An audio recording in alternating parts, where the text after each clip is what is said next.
என் பெயர் நிஷாந்த். எனக்கு 18 வயது ஆனவுடனேயே என் தந்தை என்னை ஒரு அறைக்குள் வைத்து பூட்டிவிட்டார். இப்போது என் தாய் ஒவ்வொரு இரவும் அந்த அறைக்கு வந்து எனக்கு அன்புடன் உணவளிப்பார். அதை சாப்பிட்ட உடனே நான் தூங்கிவிடுவேன். ஆனால் நான் கண் விழிக்கும்போது என் கை கால்கள் சங்கிலியால் பிணைக்கப்பட்டிருப்பது போன்ற ஒரு விசித்திரமான உணர்வு எனக்கு ஏற்படும். ஒருநாள் நான் பொய் சொல்லிவிட்டு சாப்பிடாமல் தூங்கிவிட்டேன். சிறிது நேரத்திற்குப் பிறகு என் உணர்வுகளை அதிரச் செய்யும் ஒரு சம்பவம் நடந்தது. அதிகாலை எழுந்ததும் நான் மிகவும் புத்துணர்ச்சியுடன் இருந்தேன். இன்று எனக்கு சரியாக 18 வயது நிறைவடைந்தது. இன்று என் பிறந்த நாள். நான் என் பெற்றோரின் ஒரே செல்ல மகன். எனது 18வது பிறந்தநாள் காலை எனக்கு இன்றும் நன்றாக நினைவிருக்கிறது. அது நேற்றைய விஷயம் போலவே இருக்கிறது. நான் கண் விழித்ததும் நான் எழுந்துவிட்டேன் என்று என் அம்மாவுக்கு தெரிந்தவுடன் அவர் உடனடியாக சிற்றுண்டியுடன் என் அறைக்கு வந்தார். அவர் உடனடியாக சிற்றுண்டியுடன் என் அறைக்குள் வந்து முதலில் எனக்கு பிறந்தநாள் வாழ்த்துகளைச் சொன்னார். மகனே, சீக்கிரம் காலை உணவை சாப்பிட்டுவிட்டு தயாராகு, உனது தந்தை உனக்கு வாழ்த்துச் சொல்ல கீழே உனக்காக காத்திருக்கிறார் என்று கூறினார். நான் மகிழ்ச்சியடைந்தேன். இந்த 18 ஆண்டுகளில் என் பெற்றோர்கள் எனக்கு முதலில் வாழ்த்துச் சொல்லாத பிறந்தநாளே இருந்ததில்லை.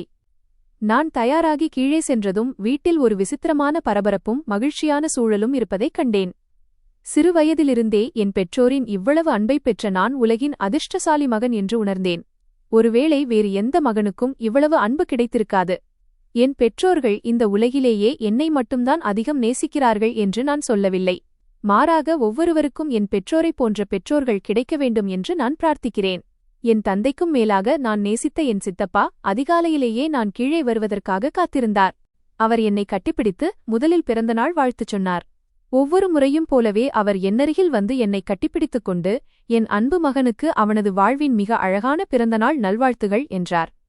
நான் மிகவும் மகிழ்ச்சியடைந்தேன். நான் என் சித்தப்பாவை மிகவும் நேசித்தேன். எங்கள் குடும்பத்தில் என் அப்பா, அம்மா, நான், என் சித்தப்பா, சித்தி மற்றும் அவர்களின் 2 மகள்கள் இருந்தோம். நாங்கள் அனைவரும் ஒரு மகிழ்ச்சியான குடும்பமாக ஒன்றாக வாழ்ந்து வந்தோம். என் அப்பாவுக்கும் சித்தப்பாவுக்கும் இடையே மிகுந்த பாசம் இருந்தது. இரு சகோதரர்களுக்கும் இடையே ஒருபோதும் மனக்கசப்பு ஏற்பட்டதில்லை. நான் மனதார சித்தப்பாவுக்கு நன்றி சொன்னேன். சித்தப்பாவின் கையில் ஒரு அழகான மற்றும் விலை உயர்ந்த கடிகாரம் இருந்தது. அதை அவர் எனக்காகவே பிரத்யேகமாக வாங்கியிருந்தார். ஒவ்வொரு வருடமும் அவர் இதைத்தான் செய்வார். முதலில் அவர்தான் எனக்கு பரிசு தருவார். நான் மகிழ்ச்சியுடன் அவர் கையை முத்தமிட்டு, சித்தப்பா, நீங்கள்தான் உலகின் சிறந்த சித்தப்பா. உங்களைப் போன்ற ஒரு சித்தப்பா இந்த உலகில் யாருக்கும் இருக்க மாட்டார்கள் என்று நினைக்கிறேன். இந்த உலகில் யாரும் தன் மருமகனை நீங்கள் என்னை நேசிப்பது போல நேசிப்பதில்லை. இவ்வளவு அழகான குடும்பம் கிடைத்ததற்கு நான் மிகவும் பாக்கியசாலி என்று கூறினேன். சித்தப்பா சிரித்துக்கொண்டே என் காதைத் திருகி, இந்த உலகில் எந்த சித்தப்பாவுக்கும் உன்னை போன்ற ஒரு அன்பான மருமகன் கிடைக்கவில்லை என்றார். இதைக் கேட்டு நாங்கள் இருவரும் சிரித்தோம். அவர் என் ஒவ்வொரு மகிழ்ச்சியையும் கவனித்துக் கொண்டார். அவர் புன்னகையுடன் என் தலையில் கை வைத்து, இறைவன் உனக்கு நீண்ட ஆயுளைத் தரட்டும். நீ இந்த குடும்பத்தின் ஒரே மகன். நீ இந்த வீட்டின் விளக்கு. எங்களுக்கு உன்னுடைய மகிழ்ச்சியை விட மேலானது எதுவுமில்லை என்றார். சித்தியும் என்னருகில் வந்தார். அவர் இன்று எனக்காக தன் கைகளால் பாயசம் செய்து கொண்டு வந்திருந்தார்.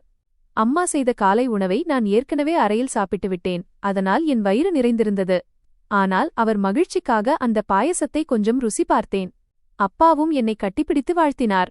சித்தப்பாவின் மகள்கள் ஆன்யா மற்றும் சவியும் எனக்கு பிறந்தநாள் வாழ்த்துகள் கூறினர். அவர்களுக்கு நன்றி சொல்லியே நான் களைத்துப் போனேன். இப்போது அனைவரும் மாலை நேர விழாவிற்கு தயாராவதில் மும்முரமாக இருந்தனர். ஏனெனில் ஒவ்வொரு ஆண்டும் என் பிறந்தநாள் மிகவும் விமரிசையாக கொண்டாடப்படும்.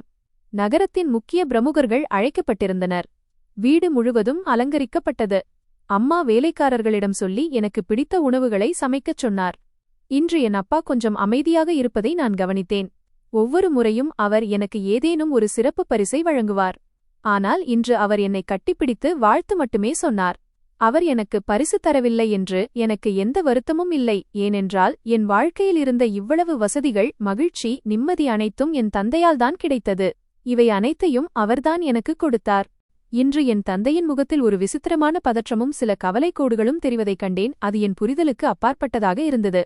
என்னால் சும்மா இருக்க முடியாமல் அப்பாவிடம் சென்று அவரது மௌனத்திற்கான காரணத்தை கேட்டேன். அவர் மெலிதாக புன்னகைத்து என் தலையில் கை வைத்து, ஒன்றுமில்லை மகனே, அலுவலகத்தில் சில சிக்கல்கள் உள்ளன. வேலையின் அழுத்தம் அதிகம், உடல்நிலையும் சரியாக இல்லை. அதனால் கொஞ்சம் கவலையாக இருக்கிறேன். ஆனால் நீ கவலைப்படாதே, உன்னை பார்த்தாலே நான் மகிழ்ச்சியடைகிறேன். அதுவும் இன்று உன் பிறந்த நாள். இன்றைய நாளில் என் துக்கங்கள் அனைத்தும் ஒருபுறம், என் மகனின் மகிழ்ச்சி ஒருபுறம். நீ போய் உன்னுடைய பிறந்தநாள் வேலைகளை கவனி என்றார். நான் அப்பாவிடம் சொன்னேன், அப்பா, நீங்கள் கவலைப்படத் தேவையில்லை. உங்கள் மகன் வளர்ந்து பெரியவனாகி வருகிறான். நான் உங்களுக்கு துணையாக இருப்பேன்.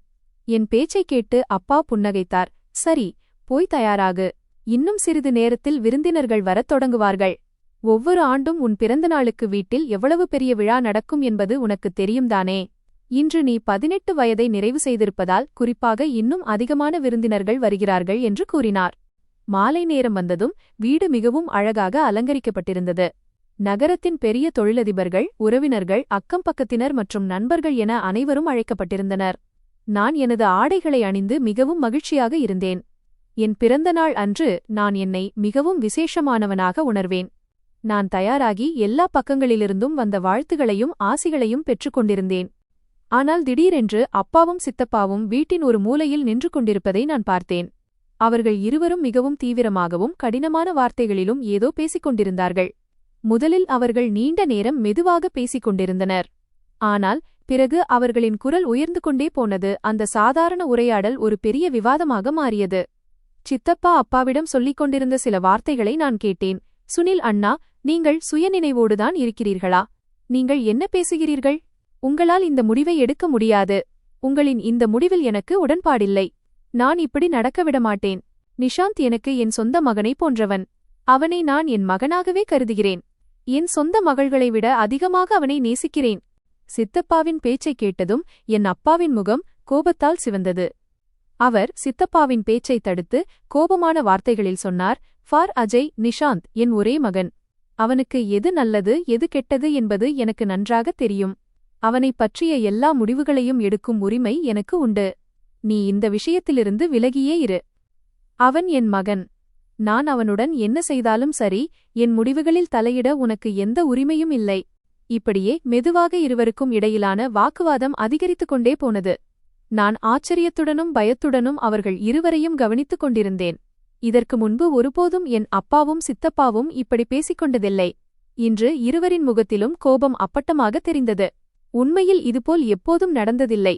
அவர்கள் இருவரும் எப்போதுமே கனிவாகவும் அன்பாகவும் பேசிக்கொள்வதையே நான் பார்த்திருக்கிறேன்.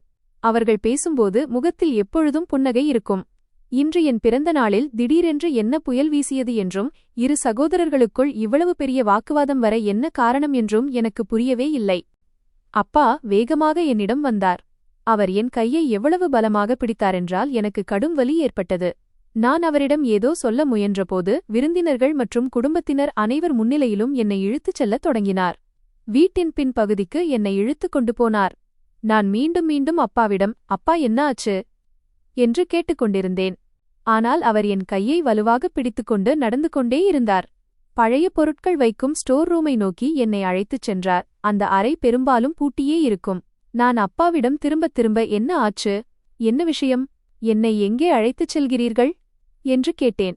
நாங்கள் அந்த அறைக்குச் சென்ற பிறகும் நான் பல கேள்விகளைக் கேட்டேன். என்னை ஏன் இங்கே அழைத்து வருகிறீர்கள் என்று கேட்டேன். ஆனால் அவர் என் கேள்விகளுக்கு ஒரு பதிலையும் சொல்ல விரும்பவில்லை. அப்பா என்னை அறைக்குள் அழைத்துச் சென்றபோது என்னை இந்த அறைக்குள் பூட்டி வைக்க விரும்புகிறார் என்பதை நான் புரிந்து கொண்டேன். நான் அவர் கையை வலுவாக பிடித்துக்கொண்டு மீண்டும் கேட்டேன், அப்பா, கடைசியில் என்னதான் விஷயம்? நான் அப்படி என்ன தவறு செய்தேன்? எனக்குச் சொல்லுங்கள். ஆனால் அப்பா என்னை திரும்பி பார்க்கக்கூட இல்லை. என்னை தொடர்ந்து இழுத்துக் கொண்டிருந்தார். வரவேற்பறையின் ஒரு மூலையில் நின்று கொண்டிருந்த என் அம்மா தன் இரு கைகளாலும் முகத்தை மறைத்துக் கொண்டு விம்மி விம்மி அழுது கொண்டிருந்தார். நான் உதவியை எதிர்பார்க்கும் பார்வையோடு அவரை பார்த்தேன். சித்தப்பாவும் சித்தியும் கூட மௌனமாக இருந்தார்கள். நான் அம்மாவை பார்த்து கத்தினேன், அம்மா, அப்பாவை தடுத்து நிறுத்துங்கள். உங்கள் அனைவருக்கும் என்ன ஆனது? ஆனால் அம்மா இன்னும் வேகமாக அழத் தொடங்கினார். அவர் முன்னால் வந்து அப்பாவிடம் ஒரு வார்த்தை கூட சொல்லவில்லை. என்னை காப்பாற்ற எந்த முயற்சியும் எடுக்கவில்லை. சித்தப்பா தைரியத்தை வரவழைத்துக் கொண்டு, அப்பா என்னை அறைக்குள் அழைத்து வந்தபோது அவர் வழியை மறித்து அவர் கையை பிடித்துக் கொண்டு சொன்னார், அண்ணா, இறைவனுக்கு பயப்படுங்கள். உங்கள் ஒரே மகனை பகல் நேரத்திலும் இருட்டாக இருக்கும் இந்த இருட்டு அறையில் எப்படி பூட்டி வைக்க முடியும்? உங்களுக்கு பைத்தியம் பிடித்துவிட்டதா? அப்பா சித்தப்பாவை பலமாக ஒரு தள்ளு தள்ளி அவர் கையை தன் பிடியிலிருந்து விடுவித்துக் கொண்டு மிகவும் கடுமையான குரலில் சொன்னார், அஜய், நீ வாயை மூடு. நான் செய்வதையெல்லாம் சிந்தித்துத்தான் செய்கிறேன், முழு சுயநினைவோடுதான் செய்கிறேன். தயவுசெய்து உன் அறைக்குச் செல், இந்த விழாவை முடித்துக்கொள். விருந்தினர்கள் அனைவரையும் சாப்பிட்டுவிட்டு வீட்டிற்குச் செல்லச் சொல். சித்தப்பா மௌனமாகி அறையை விட்டு வெளியேறினார். அப்பா என்னை அந்த பழைய இருட்டு அறைக்குள் தள்ளிவிட்டு வெளியிலிருந்து கதவை தாழிட்டு பூட்டினார். அறையில் கும்மிருட்டாக இருந்தது. ஒரு விசித்திரமான துர்நாற்றம் வீசியது. இந்த நாற்றம் பல நாட்களாக அறை பூட்டப்பட்டிருந்ததால் இருக்கலாம், அல்லது அங்குள்ள பழைய பொருட்களின் அழுக்கினால் இருக்கலாம். அங்கே எனக்கு மூச்சு திணறியது. நான் கதவை இரு கைகளாலும் பலமாக தட்டத் தொடங்கினேன். இப்போது எனக்கு அழுகை வந்தது. அழுதுகொண்டே கெஞ்சும் குரலில் அழைத்தேன், அப்பா, என்னை வெளியே விடுங்கள். உங்களுக்கு என்ன ஆனது? எனக்கு இங்கே பயமாக இருக்கிறது. நான் உங்கள் அனைவருக்கும் எவ்வளவு செல்லமானவன் என்பது உங்களுக்கு தெரியும். எனக்கு இங்கே இருக்கவே பிடிக்கவில்லை. நான் உங்களை விட்டு ஒருபோதும் பிரிந்திருந்ததில்லை. தயவு செய்து என் மீது கருணை காட்டுங்கள் அப்பா. நீங்கள் ஏன் இப்படிச் செய்கிறீர்கள்? பல மணி நேரம் கடந்துவிட்டது. ஆனால் வெளியிலிருந்து எந்தச் சத்தமும் வரவில்லை. இங்கே கத்தி கத்தி என் நிலைமை மோசமானது. அங்கே எனக்கு மிகவும் வெப்பமாக இருந்தது. இருட்டினால் மிகுந்த பதற்றமும் ஏற்பட்டது. நான் கதவுக்கருகிலேயே தரையில் அமர்ந்திருந்தேன். என் புத்தாடைகளும் அழுக்காகிவிட்டன. என் சிரிப்பும் மகிழ்ச்சியும் நிறைந்த அழகான வாழ்க்கையில் திடீரென்று யாருடைய கண்பட்டு இப்படி ஆனது என்று யோசிக்கத் தொடங்கினேன். இரவின் ஏதோ ஒரு நேரத்தில் கதவுக்கு வெளியே யாரோ நடந்து வரும் மெல்லிய சத்தம் எனக்கு கேட்டது. பின்னர் கதவுக்கு அப்பால் இருந்து சித்தப்பாவின் மிகவும் அழுது கொண்டிருக்கும் சோகமான குரல் கேட்டது. அவர் சொல்லிக் கொண்டிருந்தார், நிஷாந்த் மகனே, என்னை மன்னித்துவிடு. உன் பெற்றோர்களுக்கு முன்னால் நான் முற்றிலும் கையறு நிலையில் இருக்கிறேன். நான் அவர்களுக்கு புரிய வைக்கவும் அவர்களை தடுக்கவும் நிறைய முயற்சி செய்தேன். ஆனால் அவர்கள் எனது எந்தவொரு பேச்சையும் கேட்கத் தயாராக இல்லை. நான் எனது வியர்வையை துடைத்துக் கொண்டே கதவுக்கருகில் சென்று சொன்னேன், சித்தப்பா, நீங்கள் அவர்களை சமாதானப்படுத்துங்களேன். நீங்கள்தானே அவருடைய உடன்பிறந்த தம்பி.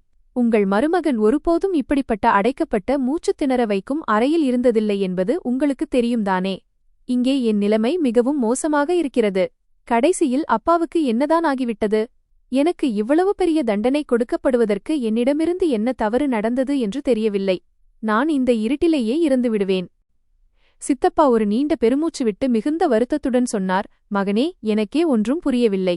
அண்ணாவிற்கு திடீரென்று என்ன ஆனது என்று தெரியவில்லை. அவர் உன்மீது உயிரையே வைத்திருந்தாரே. நீ கொஞ்சம் தைரியமாக இரு மகனே. நான் கண்டிப்பாக உனக்காக ஏதேனும் செய்வேன்.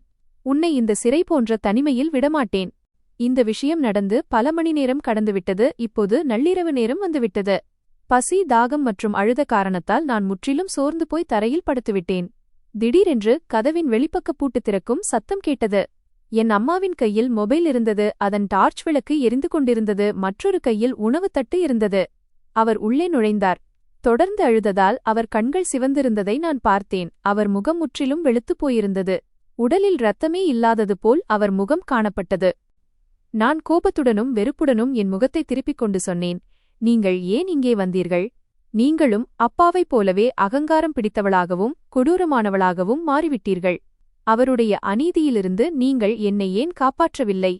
தன் பிள்ளையை துன்பத்தில் விட்டுச் செல்லும் அம்மாக்கள் இப்படித்தான் இருப்பார்களா? என் பேச்சைக் கேட்டு அம்மா எந்த பதிலும் சொல்லவில்லை. அவர் மௌனமாக என்னருகில் வந்து தரையில் அமர்ந்தார். தன் நடுங்கும் கைகளால் உணவை உருட்டி என் வாயின் அருகே கொண்டு வந்தார். நான் மிகுந்த கோபத்தில் அவர் கையை தட்டிவிட்டேன். எனக்கு வேண்டாம். நீங்கள் தரும் எதுவும் எனக்கு வேண்டாம்.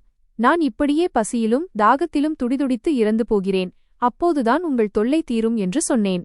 அம்மாவின் கண்களிலிருந்து கண்ணீர் மழையாய் பொழிந்தது. அவர் மிகுந்த வேதனையுடனும் துயரத்துடனும் சொன்னார், என் மகனே, இப்படிச் சொல்லாதே. பிடிவாதம் பிடிக்காதே. இந்த சிறிதளவு உணவை சாப்பிடு. இல்லையென்றால் பலவீனத்தால் நீ நோய்வாய்ப்படுவாய். உன்னுடைய இந்த துன்பத்தை என்னால் பார்த்துக் கொண்டிருக்க முடியாது. அவருடைய குரலில் அவ்வளவு இயலாமையும் தவிப்பும் இருந்தது. என்னால் அதற்கு மேல் மறுக்க முடியவில்லை. உண்மை என்னவென்றால் எனக்கும் அதிக பசி எடுத்தது. நான் அழுது கொண்டே அவர் கையால் உணவை சாப்பிடத் தொடங்கினேன். மௌனமாக உணவை உண்டேன். உணவு உண்டு முடித்த சில நிமிடங்களிலேயே என் உடலில் ஒரு விசித்திரமான சோர்வும் மயக்க உணர்வும் ஏற்படுவதை நான் உணரத் தொடங்கினேன்.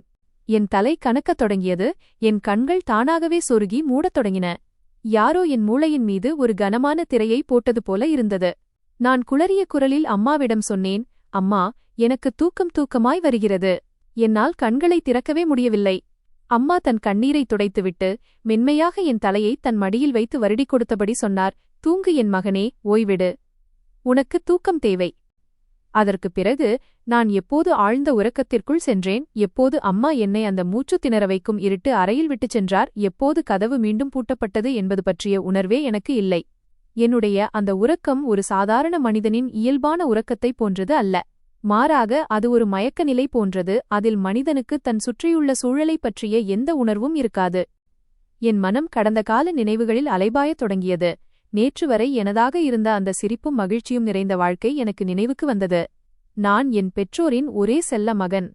எனது குடும்பம் மிகவும் மகிழ்ச்சியானதாகவும் அன்பானதாகவும் இருந்தது. தாத்தா இறந்த பிறகு நாங்கள் அனைவரும் ஒரு பெரிய வீட்டில் கூட்டுக் குடும்பமாக வாழ்ந்து வந்தோம். அதில் என் பெற்றோரைத் தவிர என் சித்தப்பாவும் இருந்தார்.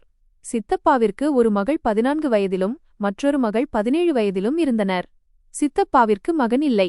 அவருக்கு எப்போதுமே ஒரு மகன் வேண்டும் என்ற ஆசை இருந்தது. அதனால்தான் அவர் என்னை மிகவும் நேசித்தார். அவர் எப்போதும் எனக்காக புதிய புதிய பரிசுகளை கொண்டு வருவார். அவருடைய 2 மகள்களும் கூட என்னை ஒரு சொந்தச் சகோதரனைப் போலவே கருதினார்கள். சித்தப்பா என்னிடம் ஒரு சித்தப்பாவைப் போல் இல்லாமல் ஒரு பெரிய அண்ணனைப் போலவே நடந்து கொள்வார். என் வாழ்க்கையில் எனக்கு எந்த பிரச்சனையும் இல்லை. நான் ஒரு இளவரசனைப் போன்ற வாழ்க்கையை வாழ்ந்து கொண்டிருந்தேன். என்னுடைய இந்த 18வது பிறந்த நாளின் அந்த துரதிர்ஷ்டவசமான நாள் வரும் வரையெல்லாம் நன்றாகவே இருந்தது. அந்த நாள் என் உலகத்தையே மாற்றிவிட்டது. என் சொந்தத் தந்தையே என்னை இந்த இருட்டான பழைய அறையில் சிறை வைத்துவிட்டார். அடுத்த நாள் காலை நான் கண்விழித்தபோது அறையிலிருந்து அந்த ஒரே ஒரு சிறிய வெண்டிலேட்டரிலிருந்து மெல்லிய ஒளி உள்ளே வந்து கொண்டிருந்தது. அது விடிந்துவிட்டதை உணர்த்தியது. தரையிலிருந்து எழ நான் மிகவும் சிரமப்பட்டேன். ஏனெனில் என் உடலில் ஒருவித பலவீனம் தெரிந்தது. எழுந்திருக்க முயன்றபோது திடீரென்று என் உடலின் ஒவ்வொரு எலும்பிலும் ஒவ்வொரு உறுப்பிலும் கடுமையான வலி ஏற்படுவதை உணர்ந்தேன். யாரோ இரவு முழுவதும் என் தலையில் சுத்தியலால் தொடர்ந்து அடித்தது போல என் தலை கனமாகவும் மரத்துப்போயும் இருந்தது. நான் வேதனையில் துடித்தபடி என் கைகளை பார்த்தபோது என் உணர்வுகள் அடங்கின. என் மணிக்கட்டுகளிலும் கால்களிலும் மிகவும் தெளிவான சிவப்பு நிற தழும்புகள் இருந்தன.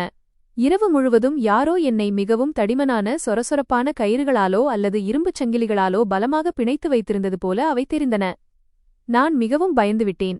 அன்றிலிருந்து இதுவே என் தினசரி வழக்கமாகிவிட்டது. நான் இந்த அறைக்குள் பூட்டப்பட்டு பல நாட்கள் கடந்துவிட்டன. ஒவ்வொரு நாளும் அதே துன்பத்தையே கொண்டு வந்தது. பகல் முழுவதும் நான் ஒரு இருட்டு அறைக்குள் அடைபட்டு கிடப்பேன். வெளியில் ஒரு விசித்திரமான மௌனம் நிலவும்.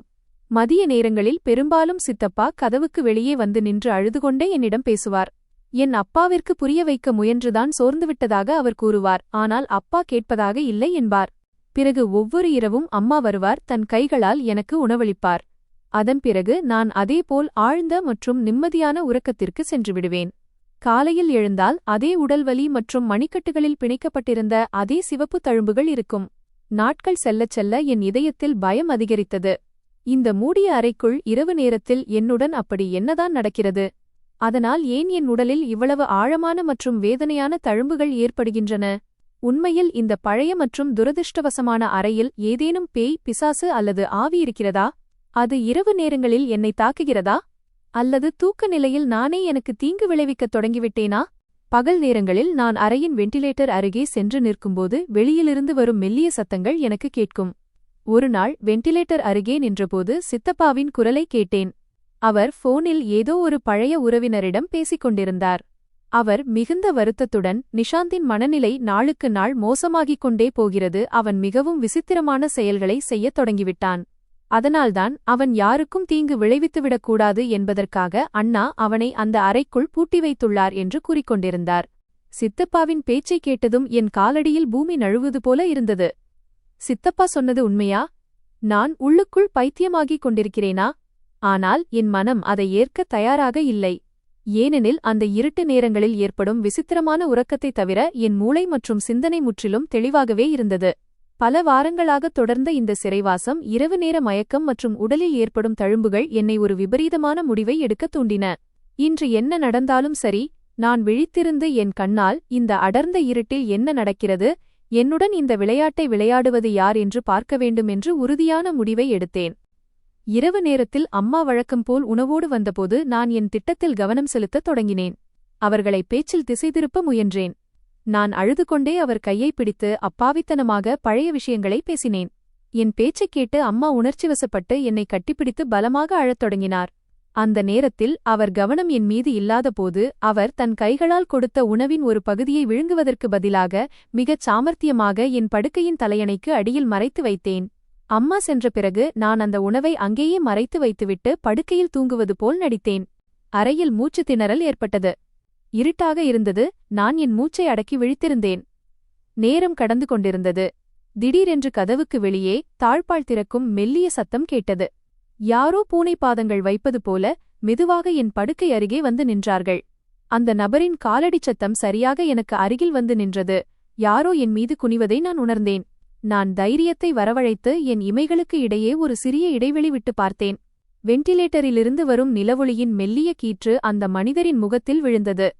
அவர் முகத்தை பார்த்ததும் என் உடலில் இருந்த ரத்தம் அனைத்தும் உறைந்து பனிக்கட்டியானது போல இருந்தது. என் மூச்சுத் தொண்டையிலேயே சிக்கிக் கொண்டது. அவர் எந்த பேயோ பிசாசோ அல்லது ஆவியோ இல்லை, மாறாக நான் இந்த உலகில் யாரை அதிகமாக நேசித்தேனோ அந்த சித்தப்பாதான் அவர். அவர் கையில் ஒரு சிறிய பாட்டிலும் ஒரு கைக்குட்டையும் இருந்தது. அதிலிருந்து ஒரு விசித்திரமான வாசனை வந்தது. சித்தப்பாவின் முகத்தில் நான் எப்போதும் பார்த்த அந்த அன்பான புன்னகை இல்லை, மாறாக அவர் கண்களில் ஒரு கொடூரம் தாண்டவமாடியது. அவருடைய அந்த பயங்கரமான உருவத்தை பார்த்ததும் என் மூளை செயலிழந்தது. எனக்குள் ஏதோ ஒன்று உடைந்து சிதறியது போல இருந்தது. சித்தப்பா அந்த பாட்டிலின் மூடியைத் திறந்து அதிலிருந்த மருந்தின் சில துளிகளை கைக்குட்டையில் ஊற்றினார். அந்த நாற்றம் மிகவும் கடுமையாக இருந்ததால் என் தலை சுற்றத் தொடங்கியது. எனக்கு வாந்தி வருவது போல் இருந்தது. ஆனால் நான் என் முழு தைரியத்தையும் திரட்டி என் மூச்சை வலுவாக அடக்கிக் கொண்டேன். சித்தப்பா அந்த ஈரமான கைக்குட்டையை என் மூக்கு மற்றும் வாய்க்கு மிக அருகில் கொண்டு வந்து சிறிது நேரம் அங்கேயே வைத்திருந்தார். நான் அந்த மருந்தை முழுமையாக நுகர்ந்து ஆழ்ந்த மயக்க நிலைக்குச் செல்ல வேண்டும் என்பதை அவர் உறுதிப்படுத்த விரும்பினார். மருந்து தன் வேலையை செய்துவிட்டது என்று அவர் நம்பியதும் கைக்குட்டையை அகற்றிவிட்டு அவர் உதடுகளில் ஒரு பயங்கரமான புன்னகை அரும்பியது. பிறகு அவர் ஒரு தடிமனான மற்றும் சொரசொரப்பான கயிற்றை எடுத்தார். பிறகு அவர் இரக்கமின்றி என் இரு கைகளையும் கட்டிலின் கால்களுடன் சேர்த்து கட்டத் தொடங்கினார். அந்த கயிறு என் மணிக்கட்டுகளை பயங்கரமாக உராய்ந்து கொண்டிருந்தது. எனக்கு கடும் வலி ஏற்பட்டது. ஆனால் என் வாயிலிருந்து எந்தச் சத்தமும் வந்துவிடக்கூடாது என்பதற்காக நான் என் உதடுகளை பற்களுக்கு இடையில் கடித்து அழுத்திக் கொண்டேன். அவர் என்னை கட்டிக்கொண்டே மெதுவான ஆனால் விஷம் நிறைந்த குரலில் தங்களுக்குள் முணுமுணுத்துக் கொண்டிருந்தார். சுனில் அண்ணாவும் அண்ணியும் என்ன நினைத்தார்கள்? உன்னை இந்த இருட்டு அறையில் ஒளித்து வைத்து என் பார்வையில் இருந்து காப்பாற்றிவிடலாம் என்று நினைத்தார்களா? ஆனால் என் பிடியிலிருந்து யாரும் தப்ப முடியாது என்பது அந்த முட்டாள்களுக்குத் தெரியாது. இன்னும் சில நாட்கள்தான், பிறகு நீ எப்போதும் இந்த இருட்டு அறையின் ஒரு பகுதியாகவே மாறிவிடுவாய். யாருக்கும் இது பற்றி தெரியவே தெரியாது. அவருடைய வார்த்தைகளைக் கேட்டு எனக்கு பயம் ஏற்பட்டது. நான் கத்தி அவரிடம், ஏன் என்னிடம் இப்படி அநீதி இழைக்கிறீர்கள் என்று கேட்க வேண்டும் என்று என் இதயம் துடித்தது. ஆனால் நான் நிற்கதியாக இருந்தேன். திடீரென்று அறைக்கு வெளியிலிருந்து ஏதோ கனமான பொருள் விழும் சத்தம் கேட்டது. இந்த திடீர் சத்தத்தால் சித்தப்பா பயங்கரமாக அதிர்ச்சியடைந்தார். அவர் கையிலிருந்த அந்த பாட்டில் நழுவி விழவிருந்து தப்பியது. அவர் பதற்றத்துடன் கதவை பார்த்தார். அவர் நெற்றியில் வேர்வை துளிகள் மின்னத் தொடங்கின. வெளியிலிருந்து யாரோ இந்த அறையை நோக்கி வருவது போன்ற காலடிச் சத்தம் கேட்டது. சித்தப்பாவின் அந்த வெறுப்பு சில நொடிகளில் பயமாக மாறியது. அவர் அவசரமாக கயிற்றை அங்கேயே விட்டுவிட்டு அறை கதவை திறந்து வெளியில் இருட்டில் மறைந்தார். அவர் சென்ற பிறகு நான் ஒரு நீண்ட மூச்சு விட்டேன். ஆனால் என் முழு உடலும் இன்னும் அதிர்ச்சியிலும் பயத்திலும் நடுங்கிக் கொண்டிருந்தது. அந்த காலடிச் சத்தமும் சிறிது நேரத்திற்குப் பிறகு மறைந்துவிட்டது.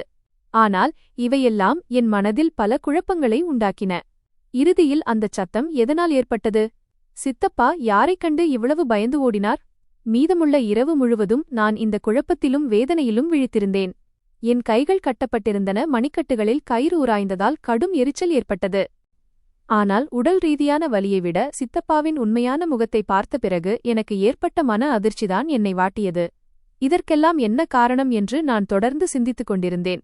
நான் தும்மினால் கூட வீட்டைத் தலையில் தூக்கியாடும் சித்தப்பா எனக்கு இவ்வளவு பெரிய தண்டனை கிடைக்க என்ன தவறு செய்தேன்? உலகத்திலுள்ள அனைத்து மகிழ்ச்சிகளையும் எனக்காக கொண்டு வருவேன் என்று சொன்னவர் திடீரென்று எப்படி என் உயிர்க்கு பகைவரானார்? நான் எப்போதும் இந்த இருட்டின் ஒரு பகுதியாகவே மாறிவிடுவேன் என்ற அவருடைய வார்த்தைகள் என் மூளையில் மீண்டும் மீண்டும் ஒலித்தன. இந்த வீட்டின் 4 சுவர்களுக்குள் அப்படி என்ன ரகசியம் ஒளிந்திருக்கிறது? அதற்கு நான் ஏன் பலியாக்கப்படுகிறேன்?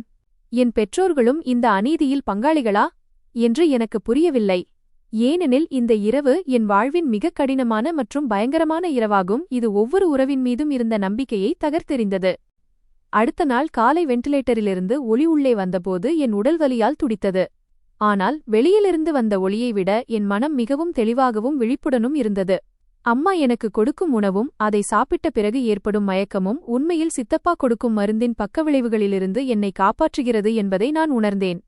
ஆனால் அந்த உணவு எனக்கு நிரந்தர தீங்கை விளைவித்து விடுமோ அல்லது என் இதயம் சொல்வது உண்மைதானா என்ற பயம் எனக்குள் இன்னும் இருந்தது. இருந்தாலும் என் பெற்றோரை என்னால் சந்தேகிக்க முடியவில்லை. சித்தப்பாவின் முகத்தை பார்த்துவிட்டேன். இப்போது என் பெற்றோரின் முறையையும் சோதிக்க விரும்பினேன். அடுத்த சில நாட்களுக்கு அம்மா கொண்டுவரும் உணவை சாப்பிடாமல் தலையணைக்கு அடியில் மறைத்து வைத்து அந்த மருந்து இல்லாமல் என் உடலில் என்ன மாற்றம் ஏற்படுகிறது என்பதை பார்க்க முடிவு செய்தேன். இரவில் வழக்கம்போல் அம்மா உணவு கொண்டு வந்தபோது அவர் முகம் முன்பை விட வாடியும் துயரத்தில் மூழ்கியும் காணப்பட்டது. நான் அவர் கண்களை பார்க்கவில்லை, அவர் ஊட்டிய உணவை விழுங்குவதற்கு பதிலாக வாயில் வைத்து மறைத்தேன். என் மௌனத்தை வெறுப்பு என்று தவறாக புரிந்து கொண்ட அம்மா என் தலையை வருடிவிட்டு அழுதுகொண்டே அங்கிருந்து சென்றார். நான் அந்த உணவை படுக்கை விரிப்பில் சுருட்டி ஒரு பக்கம் வைத்துவிட்டு இரவுக்காக விழித்து காத்திருந்தேன். அந்த இரவும் அதைத் தொடர்ந்து வந்த 2 இரவுகளும் அதே வேதனையில் கழிந்தன. சித்தப்பாவின் மருந்தை நுகர்வது போல் நடித்துக் கொண்டிருந்தேன். அவர் என்னை கட்டிவிட்டுச் சென்றார். அந்த இரவுகளிலும் நான் எச்சரிக்கையாக இருந்தேன். வெளியிலிருந்து வரும் சிறு சத்தத்திற்கும் அதிர்ச்சியடைந்தேன்.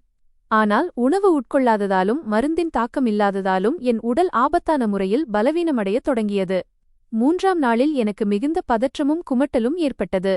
என் உயிர் போய்விடும் என்று நான் உணர்ந்தேன். என் முழு உடலும் ஒரு விசித்திரமான காய்ச்சலால் கொதித்துக் கொண்டிருந்தது மற்றும் கால்கள் பயங்கரமாக நடுங்கின. எனக்கு எல்லா பக்கங்களிலும் பயங்கரமான முகங்கள் தெரியத் தொடங்கின. என் இதயம் மிக வேகமாக துடித்ததால் மார்பில் வலி ஏற்பட்டது. அந்த நேரத்தில் எனக்கு ஒரு கசப்பான மற்றும் உண்மையான யதார்த்தம் முழுமையாக புரிந்தது. அதாவது அம்மாவின் அந்த உணவில் நிச்சயமாக ஏதோ ஒரு ரசாயனம் இருந்தது. அது சித்தப்பாவின் மருந்திலிருந்து என்னை காப்பாற்றுகிறது. பெற்றோர் என்னை இப்படி அடைத்து வைத்ததன் நோக்கம் என்னை தனிமைப்படுத்துவது அல்ல, மாறாக அன்பு என்ற வேடமிட்டு என் உயிர்க்கும் என் மூளைக்கும் எதிரியாக மாறியிருக்கும் இந்த ஓநாயிடமிருந்து என்னை காப்பாற்றுவதாகும். என் நிலைமை மிகவும் கவலைக்கிடமாக இருந்தது. நான் தரையில் விழுந்து வலியால் துடித்தேன். என் வாயிலிருந்து நுரை வரத் தொடங்கியது. சொந்தங்களின் அன்பை அநீதி என்று தவறாக புரிந்து கொண்டு என்னை பாதுகாக்கும் அந்த மருந்து கலந்த உணவைச் சாப்பிடுவதை நிறுத்தியதற்காக என் மீதும் என் முட்டாள்தனத்தின் மீதும் எனக்கு மிகுந்த கோபம் வந்தது. அன்று மதியம் என் வலியில் சற்று குறைவு ஏற்பட்டபோது நான் மயக்க நிலையில் கதவுக்கு அருகில் கிடந்தேன். வெளியிலிருந்து அப்பாவினதும் அம்மாவினதும் மெதுவான ஆனால் தாழ முடியாத குரல் எனக்கு கேட்டது. சித்தப்பா வீட்டில் இல்லை போல தெரிந்தது. அவர்கள் இருவரும் என் நிலைமையைப் பற்றி பேசிக் கொண்டிருந்தனர். அம்மா தொடர்ந்து அழுதுகொண்டே அப்பாவிடம் சொன்னார், சுனில், என் மகனின் இந்த நிலைமையை இனி என்னால் பார்க்க முடியாது. அவன் நாளுக்கு நாள் மெலிந்து எலும்பும் தோலுமாகிக் கொண்டிருக்கிறான். அவனது கண்களுக்கு கீழே கருப்பு வளையங்கள் விழுந்துவிட்டன. நாம் அவனை மருத்துவமனைக்கு அழைத்துச் செல்வோம். நாம் அந்த அக்கிரமக்காரனை எதிர்த்து போராடுவோம். இல்லையென்றால் அவன் நம் மகனைக் கொன்றுவிடுவான். அப்பாவின் குரலும் அழுகையுடன் இருந்தது. அவர் மிகவும் கையறு நிலையில் கூறினார், ஏன் உனக்கு புரியவில்லை? அவன் மிகவும் வலிமையானவன் மற்றும் தந்திரமானவன். நாம் சிறிது சந்தேகம் வரும்படி நடந்து கொண்டாலும் கூட அவன் இவனை பைத்தியக்கார விடுதிக்கு அனுப்பிவிடுவான், அல்லது நாம் நிஷாந்தை எப்போதும் இழக்கும்படி ஏதாவது ஒரு காரியத்தை செய்துவிடுவான். அப்பா மேலும் சொன்னார், டாக்டர் நமக்குச் சொன்ன வழிமுறைதான் நிஷாந்தை அந்த மருந்தின் பாதிப்பிலிருந்து காப்பாற்றுகிறது. நாம் பொறுமையாக இருக்க வேண்டும். இந்த சிறையிலிருந்து நம் மகனை விடுவிக்க வேறு வழியை கண்டுபிடிக்க வேண்டும். இறைவனுக்காக மன உறுதியுடன் இரு. இரவில் அந்த மருந்து கலந்த உணவை அவனுக்கு கொடுத்துக்கொண்டே இரு. அப்போதுதான் அவன் தன் சித்தப்பாவின் விஷத்திலிருந்து தப்பிப்பான். அப்பாவினதும் அம்மாவினதும் இந்த வேதனையான பேச்சைக் கேட்டதும் என் இதயத்தில் இருந்த திரை விலகியது. என் கண்களிலிருந்து அன்பின் கண்ணீர் வழிந்தோடியது. அழுது கொண்டே நான் மாலை நேரத்திற்காக காத்திருந்தேன். அம்மா உணவு கொண்டு வரும்போது அவர் கால்களில் விழுந்து மன்னிப்பு கேட்கத் துடித்தேன். மாலை நேரம் நெருங்கிவிட்டது. என் இதயம் ஒரு விசித்திரமான பதற்றத்துடன் துடித்தது.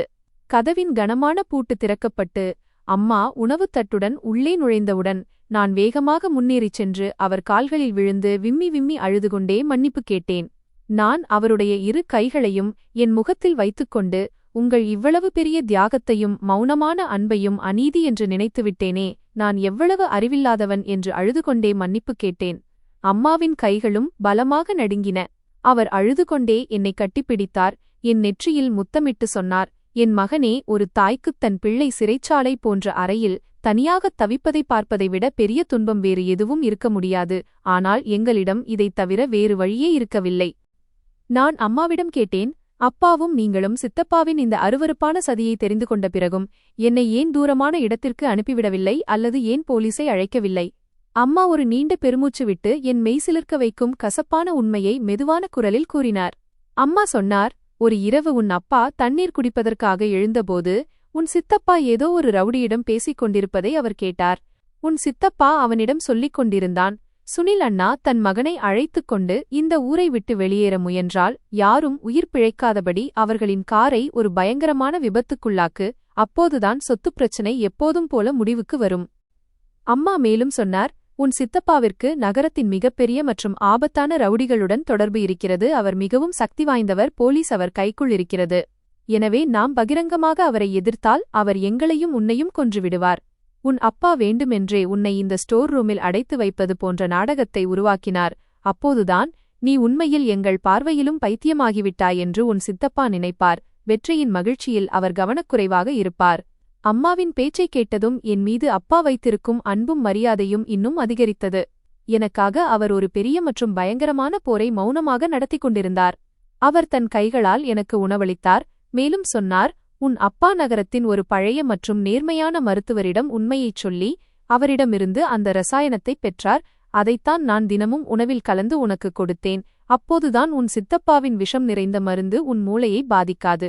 அம்மா என் மணிக்கட்டுகளில் இருந்த கயிற்றின் தழும்புகளில் மிகவும் அன்பாக தன் மென்மையான கைகளால் மருந்தை தடவினார். அம்மா மெதுவான குரலில் சொன்னார், உன் அப்பா கடந்த சில நாட்களாக இரவும் பகலும் உழைத்து உன் சித்தப்பாவிற்கு எதிராக அவருடைய கருப்புத் தொழில்கள் மற்றும் அந்த மருந்து வாங்கியதற்கான ஆதாரங்களை திரட்டியுள்ளார். மேலும் அவர் இந்த அறையின் வெண்டிலேட்டருக்கு வெளியே ஒரு சிறிய மற்றும் ரகசியமான கேமராவையும் பொருத்தியுள்ளார். அது இரவின் இருட்டில் உன் சித்தப்பாவின் ஒவ்வொரு செயலையும் பதிவு செய்து கொண்டிருக்கிறது. இதை கேட்டதும் எனக்குள் ஒரு விசித்திரமான பலமும் நிம்மதியும் ஏற்பட்டது. நான் தனியாக இல்லை என்றும் என் தந்தை என்னை பாதுகாக்க ஒரு வலுவான பாறையாக என்னுடன் நிற்கிறார் என்றும் நான் உணர்ந்தேன். அம்மா சொன்னார், மகனே, இந்த 4 மாதங்களில் உன்னை பாதுகாப்பதுதான் எங்களுக்கு மிக முக்கியமான விஷயம். நீ மனரீதியாகவும் உடல் ரீதியாகவும் முழு ஆரோக்கியத்துடன் இருக்க வேண்டும் என்பதற்காகவே உன்னை நாங்கள் காப்பாற்ற விரும்பினோம். அப்போதுதான் சித்தப்பா அவருடைய முடிவைச் சந்திக்க நீ எங்களுக்கு உதவ முடியும்.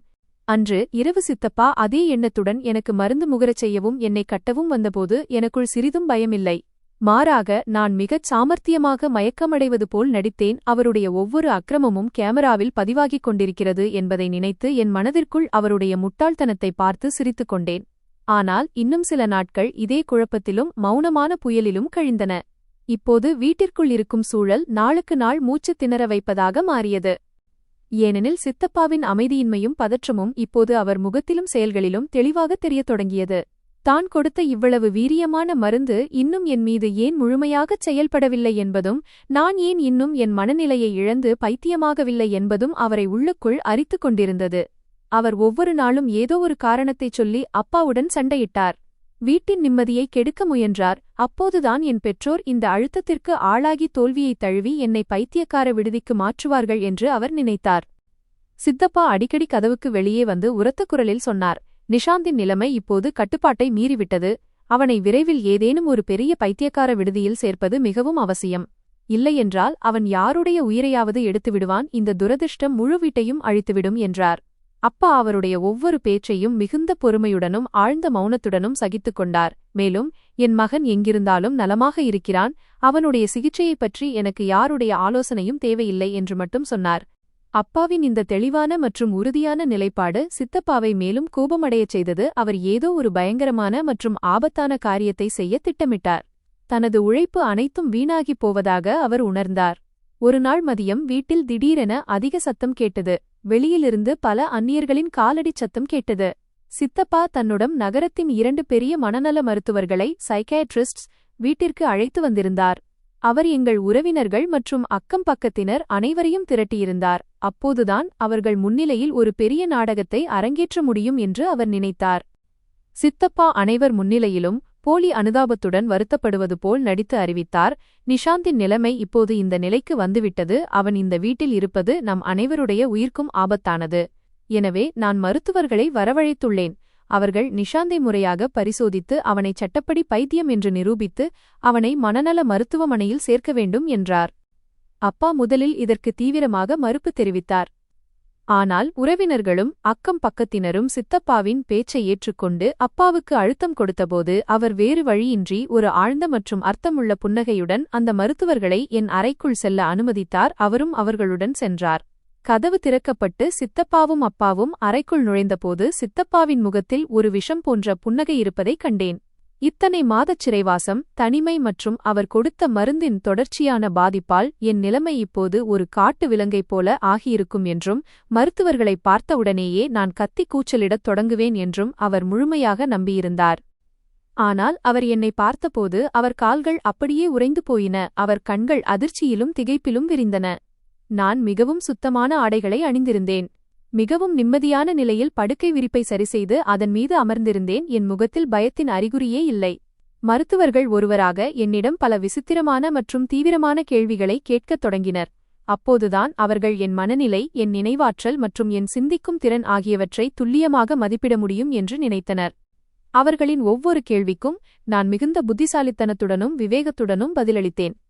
நான் முற்றிலும் நலமாக இருக்கிறேன் என்றும், உலகத்தின் இரைச்சலிலிருந்து விலகி என் புத்தகங்களை படிப்பதற்காகவும் என் பெற்றோரின் கட்டளைக்கு கீழ்ப்படிவதற்காகவுமே நான் இங்கே தங்கியிருக்கிறேன் என்றும் அவர்களிடம் கூறினேன். எனது பேச்சுத்திறன், முகபாவனைகள் மற்றும் கண்களில் தெரிந்த ஒளி ஆகியவற்றைக் கண்டு அந்த 2 மனநல மருத்துவர்களும் மிகுந்த ஈர்க்கப்பட்டனர். இம்ப்ரெஸ்ட். சுமார் அரை மணி நேர கடினமான விசாரணைக்குப் பிறகு மருத்துவர்கள் வெளியே சென்று அனைவர் முன்னிலையிலும் இந்தச் சிறுவன் மனரீதியாகவும் உடல் ரீதியாகவும் 100 விழுக்காடு இயல்பாகவும் ஆரோக்கியமாகவும் இருக்கிறான். இவனிடம் பைத்தியக்காரத்தனம் அல்லது எந்தவிதமான மனநோய்க்கான அறிகுறியும் இல்லை. ஆரோக்கியமான ஒருவனை வலுக்கட்டாயமாக பைத்தியம் என்று நிரூபிக்க முயல்வது மிகப்பெரிய குற்றமாகும் என்று அறிவித்தனர். இந்த தீர்ப்பை கேட்டதும் சித்தப்பாவின் காலடியில் பூமி நழுவியது. அவரது முகம் கடும் கோபத்தால் கருத்தது. அதே சமயம் அங்கிருந்த அனைவரும் சித்தப்பாவை ஆச்சரியத்துடனும் சந்தேகத்துடனும் பார்க்கத் தொடங்கினர். இவ்வளவு ஆரோக்கியமான மற்றும் புத்திசாலியான ஒரு பையனை அவர் ஏன் பைத்தியம் என்று நிரூபிக்க முயல்கிறார் என்று அவர்கள் யோசித்தனர். இந்த அவமானத்திற்குப் பிறகு சித்தப்பா முற்றிலும் தன் சுயநினைவை இழந்தார். அவருக்கு பைத்தியக்காரத்தனம் மற்றும் கொடூரத்தின் ஒரு பயங்கரமான வெறி ஏற்பட்டது. அவரிடம் இப்போது வேறு வழியே இல்லை. எந்த விலையை கொடுத்தாவது என்னை அழித்தே தீருவேன் என்று அவர் சபதம் எடுத்தார். இரவின் கடைசி பகுதியில் வீடு முழுவதும் மரண அமைதி நிலவியபோது என் அறையின் கதவு வேகமாகவும் கொடூரமாகவும் திறக்கப்பட்டது. சித்தப்பா உள்ளே நுழைந்தார். அவரது கண்கள் இரத்தத்தைப் போல சிவந்திருந்தன. அவரது முகத்தில் ஒரு சாத்தானைப் போன்ற வெறி தாண்டவமாடியது. அவரது கையில் அந்தச் சிறிய பாட்டிலும் கைக்குட்டையும் இல்லை. மாறாக உண்மையான இரும்பாலான தடிமனான மற்றும் கனமான சங்கிலிகள் இருந்தன. அதன் முனைகளில் கூர்மையான இரும்பு முட்களும் இருந்தன.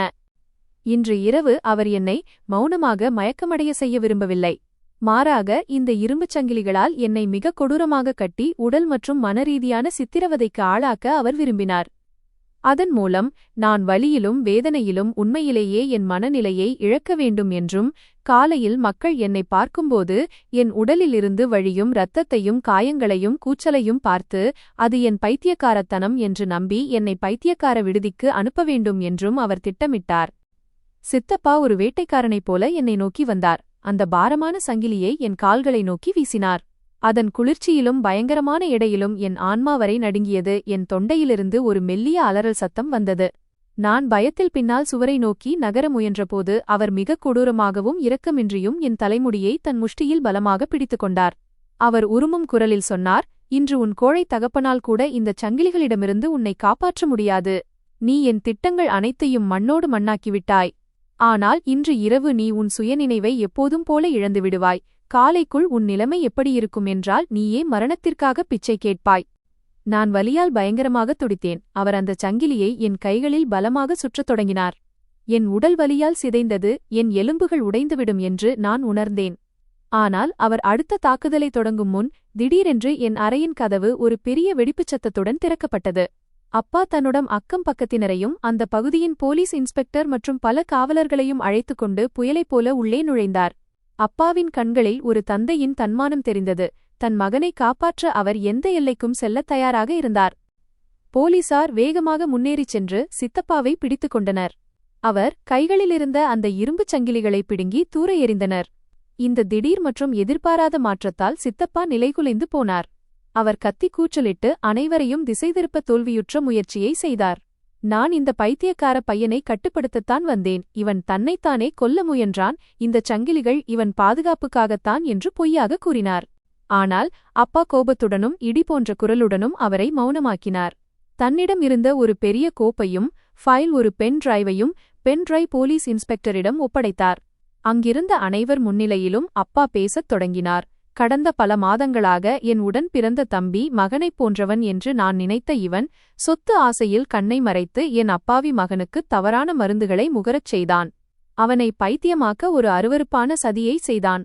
அதில் அவனுக்கு வெற்றி கிடைக்காதபோது அவன் அழைத்து வந்த மருத்துவர் மூலமும் அவனது உண்மை முகம் வெளிப்பட்டபோது அவன் ஒரு கொடூரமான மிருகமாக மாறி என் மகனை உடல் ரீதியாக ஊனமாக்கவும் சித்திரவதை செய்யவும் வந்துள்ளான். இதற்கெல்லாம் காரணம் சொத்துக்கள் அனைத்தும் அவனுக்கும் அவன் மகள்களுக்கும் கிடைக்க வேண்டும் என்பதுதான். அப்பா வெண்டிலேட்டரில் மறைந்திருந்த அந்த ரகசிய கேமராவை சுட்டிக்காட்டினார். இந்த கேமரா கடந்த பல நாட்களாக சித்தப்பாவின் ஒவ்வொரு இரவின் கொடூரத்தையும் சதியையும் மௌனமாக பதிவு செய்து வைத்துள்ளது. மேலும் இந்த கோப்பில் சட்டவிரோதமான மற்றும் நச்சு ரசாயனங்களின் ஆய்வக அறிக்கைகள், லேபரேட்டோரி ரிப்போர்ட்ஸ் உள்ளன. பண ஆசைக்காகவும் போலீஸ் பயத்தினாலும் உண்மையை ஒப்புக்கொண்ட அவனது குற்றவாளி நண்பர்களின் வாக்குமூலங்களும் இதில் உள்ளன என்றார். அப்பா மேலும் சொன்னார், நான் இதற்காகத்தான் இரவும் பகலும் உழைத்து என் மகனை சிறை வைத்தேன். அப்போதுதான் கூடாரத்திற்குள் புகுந்த இந்த பாம்பின், ஆஸ்தின் கேசாம்ப் உண்மையான முகத்தை உங்கள் அனைவர் முன்னிலையிலும் சட்டத்தின் முன்னிலையிலும் வெளிச்சத்திற்கு கொண்டு வர முடியும். அவனது கருப்புத் தொழில்களை எப்போதும் போல முடிவுக்கு கொண்டு வர முடியும். அனைத்து பக்கத்து வீட்டாரும் உறவினர்களும் இந்த பயங்கரமான உண்மையை கேட்டு ஆதாரங்களை பார்த்து திகைத்துப் போனார்கள். ஒரு கொடுமையான மனிதனின் பேச்சைக் கேட்டு ஒரு அப்பாவி சிறுவனை எப்படிச் சந்தேகித்தோம் என்று எண்ணி அவர்கள் தலைவெட்கத்தால் குனிந்தது. போலீஸ் இன்ஸ்பெக்டர் அந்த ஆதாரங்கள் அனைத்தையும் தன் வசம் எடுத்துக்கொண்டார். மேலும் கான்ஸ்டபிள்களுக்கு கண்டிப்பான உத்தரவை போட்டார். இந்த இரக்கமற்ற பேராசை பிடித்த மிருகத்திற்கு விலங்கு மாட்டி உடனே சிறையில் அடையுங்கள். அப்போதுதான் இவன் மீது கள்ளச்சந்தை, கொலை முயற்சி மற்றும் மிரட்டிப் பணம் பறித்தல் போன்ற வழக்குகள் பதிவு செய்ய முடியும் என்றார். சித்தப்பாவின் கர்வமும் அகங்காரமும் இப்போது மண்ணோடு மண்ணாகிப் போனது. அவர் கெஞ்சவும் மன்னிப்பு கேட்கவும் ஆரம்பித்தார். ஆனால் அப்பா அவரிடமிருந்து தன் முகத்தை திருப்பிக் கொண்டார். அவரை மன்னிக்க திட்டவட்டமாக மறுத்துவிட்டார். போலீசார் அவரை இழுத்துச் சென்றனர். அவருடைய அலறல் சத்தங்கள் இருட்டில் எங்கோ மறைந்து போயின. அதன் பிறகு அந்த பழைய அறையில் ஒரு விசித்திரமான நிம்மதியும் அமைதியும் நிலவியது. சித்தியும் அவருடைய மகள்களும் கூட சித்தப்பாவை வெறுக்கத் தொடங்கினர். இதில் உங்கள் மீது எந்த தவறும் இல்லை என்று அப்பா அவர்களுக்கு உறுதியளித்தார். சித்தி மற்றும் அவரது 2 மகள்களிடம் எந்தவிதமான மோசமான நடத்தையையும் யாரும் காட்டமாட்டார்கள். சித்தப்பா இருக்கும்போது அவர்களுக்கு என்ன மரியாதை கிடைத்ததோ அதே மரியாதை இப்போதும் கிடைக்கும் என்று கூறினார். அப்பா கனத்த மற்றும் நடுக்கமான அடிகளுடன் என்னை நோக்கி வந்து என்னை தனது வலிமையான கரங்களால் அணைத்துக் கொண்டார். ஒரு குழந்தையைப் போல விம்மி விம்மி அழத் தொடங்கினார். நானும் அவர் மார்பில் சாய்ந்து கொண்டு இந்த சிறைவாசத்தின் துயரங்களையும் வலிகளையும் நினைத்து கண்ணீர் வடித்தேன்.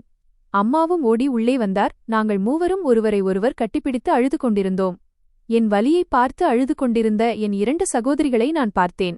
நான் அவர்கள் இருவர் தலைமீதும் கை வைத்துச் சொன்னேன், உங்கள் தந்தை சிறைக்குச் சென்றுவிட்டால் என்ன? உங்கள் சகோதரன் இன்னும் உயிரோடும் நலமோடும் இருக்கிறான். நான் உங்களை பார்த்துக் கொள்வேன். அவர்கள் இருவரும் என்னை கட்டிக்கொண்டு விம்மி விம்மி அழத் தொடங்கினர். சித்தி சொன்னார், மகனே, உன் சித்தப்பாவின் சார்பாக நாங்கள் உன்னிடம் மன்னிப்பு கேட்கிறோம். நீ எங்களுக்கு முன்பு எப்படி இருந்தாயோ அப்படியேதான் இப்போதும் இருக்கிறாய். அப்பா அழுது கொண்டே என்னிடம் சொன்னார், என் மகனே, இந்த இருட்டு சிறைவாசத்திற்காக என்னை மன்னித்துவிடு. உலகத்தின் பார்வையிலிருந்து உன்னை மறைத்து வைத்தால்தான் இந்த மிருகத்தை வேட்டையாடி உன் உயிரை காப்பாற்ற முடியுமென்று எனக்குத் தெரியும். அடுத்த நாள் காலையின் சூரியன் என் வாழ்க்கையில் ஒரு உண்மையான விடுதலையை கொண்டு வந்தது. அந்த துரதிருஷ்டவசமான இருட்டு அறையின் வாசலை நான் எப்போதும் போல கடந்து வெளியே வந்தேன். இன்று அந்த பயங்கரமான சம்பவம் நடந்து பல ஆண்டுகள் ஆகிவிட்டன. நான் எனது கல்வியை முடித்துவிட்டேன். என் தந்தை மற்றும் தாத்தாவின் சொத்துக்களை எனது புத்திசாலித்தனத்தாலும் வெற்றியாலும் நிர்வகித்து வருகிறேன். சித்தப்பாவின் 2 மகள்களும் பெரியவர்களாகிவிட்டனர். அவர்களுக்கு திருமணம் செய்து வைக்கும் பொறுப்பை நானும் அப்பாவும் ஏற்றுக்கொண்டோம். அவர்களுக்கு நல்ல வரன்களை தேடிக் கொண்டிருக்கிறோம். அந்த 2 மகள்களும் தங்கள் தந்தையை பார்க்க ஒருபோதும் செல்வதில்லை. எங்கள் தந்தையுடன் எந்த உறவும் வைத்துக்கொள்ள நாங்கள் விரும்பவில்லை என்று அவர்கள் கூறுகிறார்கள். என் சித்தப்பாவிற்கு பணத்தின் மீது பேராசை இருந்தது. ஏனெனில் தனக்கு மகன்கள் இல்லை, மகள்கள்தான் இருக்கிறார்கள் என்று அவர் நினைத்தார். மகள்கள் ஒரு நாள் திருமணம் செய்து கொண்டு புகுந்த வீட்டிற்கு சென்றுவிட்டால் தன் கையில் எதுவும் மிஞ்சாது என்று அவர் பயந்தார். ஆனால் குடும்பத்தில் ஒற்றுமை எவ்வளவு முக்கியம் என்பது அவருக்கு தெரியவில்லை. நண்பர்களே, எங்கள் கதை உங்களுக்கு பிடித்திருக்கும் என்று நம்புகிறேன். கதை பிடித்திருந்தால் வீடியோவை லைக் செய்யுங்கள். சேனலுக்கு புதியவர் என்றால் சேனலை சப்ஸ்கிரைப் செய்யுங்கள். மேலும் அடுத்த அப்டேட்களை உடனுக்குடன் பெற நோட்டிஃபிகேஷன் பெல்லை மறக்காமல் அழுத்துங்கள்.